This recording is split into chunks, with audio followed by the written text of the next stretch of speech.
আমরা আমাদের ড্রোনগুলোকে ছাড়লাম নতুন বিল্ডিং এক্সপ্লোর করার জন্য। আমরা এই বিল্ডিংটা এক্সপ্লোর করিনি, এই হোটেলটাও দেখিনি। এখানে একটা গোটা শহর রয়েছে। যাই হোক, বিল্ডিংগুলোকে স্ক্যান করার সময় হঠাৎ আমরা একটা অতিথিকে দেখতে পেলাম। ওই দেখো একটা বিড়াল। এই নিচে ওখানে একটা আমি এই বিড়াল। ড্রোনটা ওই বেলটার একদম সামনে ল্যান্ড করাবো। ওর কাছে চলে গেছে। ও, এই শটটাকে দেখো। দারুণ। দেখো, ও তো ক্যামেরা থেকেই দেখছে। এই বেলটার মনে হয় বেঁচে থাকার কোনো ইচ্ছেই নেই। আমি সত্যি বলছি, আমরা একে অ্যাক্টর হিসেবে নিইনি। মজাদার বিষয় হলো যে আমাদের এখনো শেল্টার খোঁজা বাকি, আর আজ রাত্রে খুবই ঠান্ডা পড়বে। তাই আমরা চ্যালেঞ্জের জন্য একটা ভালো শেল্টার খুঁজতে বেরিয়ে পড়লাম। ও, এগুলো আবার কি? ও এটা তো দারুণ লাগছে। এটা বেশ আর্টিস্টিক টাইপের দেখতে। এটা দেখতে খুব একটা ভালো না হলেও কিন্তু বেশ ভালো লাগছে। Zombie apocalypse aesthetic. হ্যাঁ, ঠিকই বলেছো। দাঁড়াও, এখানে একটা পুল আছে। এ তো বিশাল বড়। দেখে খুব ভয়ঙ্কর লাগছে।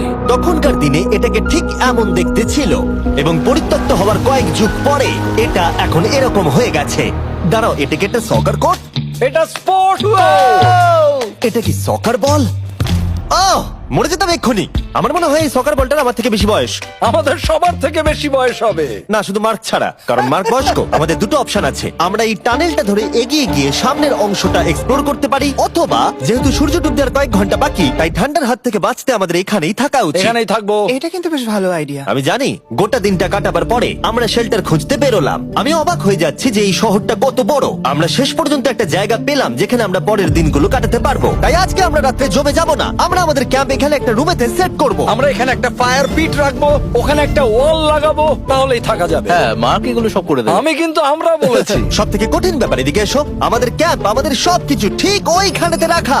আশা করবো এখানে কোনো অসুবিধা হবে না, কারণ সেট আপ করতে অনেক কষ্ট হয়। সূর্য ডোবার সাথে সাথে তাপমাত্রা কমতে শুরু করলো, আর আমরা পুরোনো ক্যাম্পে এসে সবকিছু গোছাতে শুরু করলাম নতুন বেসে যাবার জন্য। আমরা এখন নিউ ক্যাম্প সাইটে যাচ্ছি। নতুন ক্যাম্প, নতুন ক্যাম্প। নতুন ক্যাম্প, ওকে। আজকে রাত্রে থাকার জন্য আমাদের অনেক পরিষ্কার করতে হবে। জায়গাটা সত্যি খুব জঘন্য, কিন্তু কি করা যাবে? একটা ওয়েদার প্রুফ বেস খুঁজে পাবার পরে আগামী কয়েকটা ঘন্টা সূর্য ডোবার আগে আমরা সমস্ত জিনিসপত্রগুলোকে টেনে টেনে ওপরে তুললাম।